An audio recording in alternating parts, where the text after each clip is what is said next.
ਪਿਆਰਿਓ हर कौम विच इहो जे सिर कढवे सूरमे हुंदे ने ਜਿਹੜੇ ਆਪਣੀ ਧਰਤੀ ਮਾਂ ਲੁਕਾਈ ਤੇ ਜੂਹ ਨਾਲ ਇਸ ਤਰ੍ਹਾਂ ਜੁੜੇ ਹੁੰਦੇ ਨੇ ਜੇ ਵੇਲਾ ਆਣ ਤੇ ਆਪਣੀ ਜਾਨ ਵੀ ਆਪਣੀ ਕੌਮ ਲਈ ਕੁਰਬਾਨ ਕਰ ਦਿੰਦੇ ਨੇ। ਇਹੋ ਜੀਆਂ ਰੰਗੀਆਂ ਰੂਹਾਂ ਨੂੰ ਕੌਮ ਆਪਣੇ ਹੀਰੋ ਆਖਦੀ ਏ।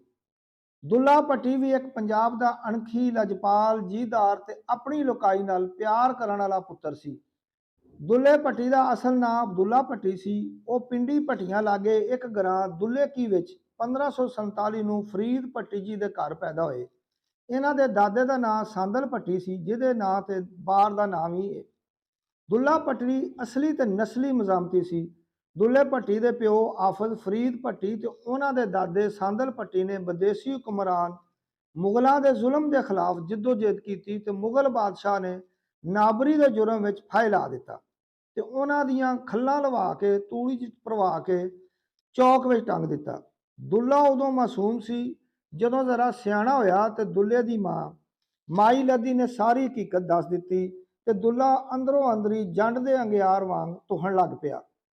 ਉਸ ਕੁਝ ਜੀਦਾਰ ਦਲੇਰ ਤੇ ਪੰਜਾਬੀ ਨਜ਼ਰਿਆਤੀ ਨੌਜਵਾਨਾਂ ਦਾ ਜੱਥਾ ਤਿਆਰ ਕੀਤਾ ਤੇ ਵਿਦੇਸ਼ੀ ਕਬਜ਼ਾਗੀਰ ਹੁਕਮਰਾਨ ਮੁਗਲਾਂ ਦੇ ਖਿਲਾਫ ਜਦੋਜਹਿਦ ਸ਼ੁਰੂ ਕੀਤੀ। ਦੁੱਲੇ ਭੱਟੀ ਨੇ ਮੁਗਲ ਸਰਕਾਰ ਦਾ ਕਿਸਾਨਾਂ ਨੂੰ ਲਾਇਆ ਗਿਆ ਟੈਕਸ ਨਾਜਾਇਜ਼ ਕਰਾਰ ਦਿੱਤਾ। ਪੰਜਾਬ ਦੇ ਕਿਸਾਨਾਂ ਦੁੱਲੇ ਦਾ ਸਾਥ ਦਿੱਤਾ। ਦੁੱਲੇ ਨੇ ਮੁਗਲ ਸਰਕਾਰ ਲਈ ਪੰਜਾਬ ਦੇ ਤਜਾਰਤੀ ਰਸਤੇ ਬੰਦ ਕਰ ਦਿੱਤੇ। ਪਿੰਡੀ ਭੱਟੀਆਂ, ਲੈਲਪੁਰ, ਝੰਗ, ਟੋਬਾ ਟੇਕ ਸਿੰਘ ਨੂੰ ਮੁਗਲਾਂ ਲਈ ਇਲਾਕਾ ਗੈਰ ਬਣਾ ਦਿੱਤਾ। ਇਸੇ ਖੌਫ ਤੋਂ ਅਕਬਰ ਬਾਦਸ਼ਾਹ ਦਾਰੁਲ ਹਕੂਮਤ ਲਾਹੌਰ ਨੂੰ ਬਣਾ ਲਿਆ। ਯਾਦ ਰਵੇ ਸਾਡੇ ਸੂਫੀ ਬਜ਼ੁਰਗ ਮਾਧੋ ਲਾਲ ਹੁਸੈਨ ਵੀ ਦੁੱਲੇ ਦੇ ਹਮੈਤੀ ਤੇ ਮਿੱਤਰ ਪਿਆਰੇ ਸਨ।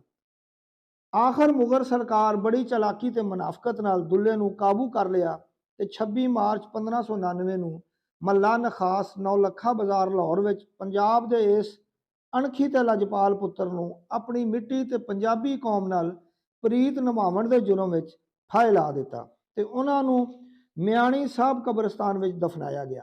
ਰਵਾਇਤ ਹੈ ਇਹਨਾਂ ਦਾ ਜਨਾਜ਼ਾ ਸ਼ਾਹ ਹੁਸੈਨ ਨੇ ਪੜਾਇਆ ਸੀ। ਦੁੱਲੇ ਭੱਟੀ ਦਾ ਦਿਨ ਚੜ੍ਹਦੇ ਪੰਜਾਬ ਭਾਰਤ ਵਿੱਚ ਸਰਕਾਰੀ ਸਤ੍ਹਾ ਤੇ ਮਨਾਇਆ ਜਾਂਦਾ ਹੈ।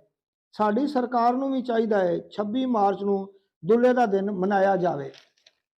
ਦੁੱਲਾ ਭੱਟੀ ਰੰਗ, ਨਸਲ, ਜ਼ਾਤ ਪਾਤ ਤੇ ਫਿਰਕਿਆਂ ਤੋਂ ਉੱਤੇ ਉੱਠ ਕੇ ਸਾਰੇ ਦਾ ਸਾਂਝਾ ਹੀਰੋ ਏ।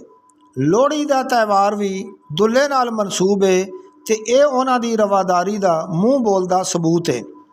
ਚੇਤੇ ਰਵੇ ਉਸ ਵੇਲੇ ਦੇ ਸੂਫੀਆ ਕਰਾਮ ਤੇ ਮਹਾਪੁਰਸ਼ ਵੀ ਦੁੱਲੇ ਭੱਟੇ ਦੇ ਅਮੈਤੀ ਸਨ। ਜੀਵੇ ਪੰਜਾਬ, ਸਦਾ ਜੀਵੇ।